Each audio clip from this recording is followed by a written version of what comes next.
इसका मसला ये था, जो इमरान खान आज फिर से बता रहे थे कि ने रिश्वत दी थी हसन नवाज को, और वो कैसे दी थी कि उसकी कोई जो भी अपार्टमेंट उन्होंने लंदन में हसन नवाज की खरीदी, वो उन्होंने कोई 2 या 3 गुना ज्यादा उसकी कीमत अदा कर दी। इसका मतलब ये रिश्वत के पैसे थे, और लिए किसने? हसन नवाज ने। और इसके लिए नवाज शरीफ को जवाब देना चाहिए कि क्यों दी गई वो रिश्वत। नवाज शरीफ उसका जवाब दे भी नहीं है कि उसने रिश्वत क्यों ली थी।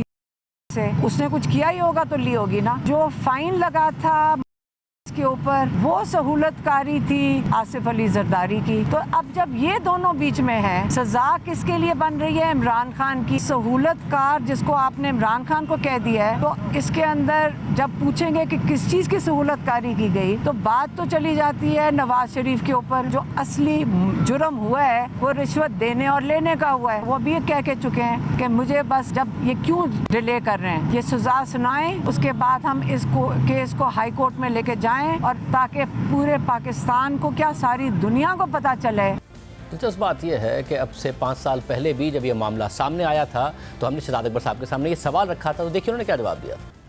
प्रेस रिलीज में हसन नवाज का जिक्र नहीं है, मगर आपने अपनी प्रेस रिलीज में किया, और आज आपने वैसे भी कहा कि ये थोपा गया साहब को। तो कम से कम आप बरतानिया को ये नहीं कह सकते कि भाई वन हाइड पार्क प्लेस आपसे तो ले लिया, मगर हसन नवाज से ने लिया था और उन्हें थोपा गया था। तो जरा ये तो पता करें कि हसन नवाज ने ये कैसे बनाया था, और उसके वो मीन्स जस्टिफाई करते या नहीं करते, अनएक्सप्लेन्ड तो नहीं है उनकी, और वो भी हमारे हवाले किया जाए, क्योंकि उनके पास पैसे कैसे आए थे खरीदने के। इस वक्त I am not at liberty to say कि इस इश्यू को लेके पहले वाले एपिसोड के ऊपर क्या काम हो रहा है। वो जब चीज़ें सामने आएंगी तो वक्त आने पे वो भी आ जाएंगी।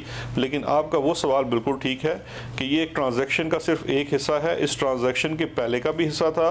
वन हाइड पार्क अगर आप देखिए तो सबसे पहले हमारे सामने वो पनामा वाली रेवलेशंस जब हुई और मुख्तलिफ कंपनीज का आया, तो जब चीज़ें सामने आई। एवन फील्ड में तो ये रहते हैं, अभी नवाज शरीफ साहब भी वहीं जाके रह रहे हैं, उसके ऊपर तो पाकिस्तान की कोर्ट का एक फैसला भी है। कम से कम आप उस पर नहीं कह सकते एनसीए को कि भाई आप देखें कि ये जब हसन नवाज ने खरीदा, ये अपनी वेल्थ को एक्सप्लेन कर सकते हैं या नहीं कर सकते, क्योंकि के ऊपर तो पाकिस्तान में आप लोग इस तरीके से नैब की कोई इंक्वायरी इन्वेस्टिगेशन कर भी नहीं रहे थे। इतना कुछ पकड़ा गया, उनके ऊपर इतना कुछ पाकिस्तान में हो रहा है, वहां क्यों नहीं लिख देते उनको? आपका टाइम भी बच जाएगा, पाकिस्तान भी आगे बढ़ेगा, पैसे भी वापस आ जाएंगे, क्योंकि आपने कहा आज के मैं तो चाहता हूं बस पैसे वापस आए।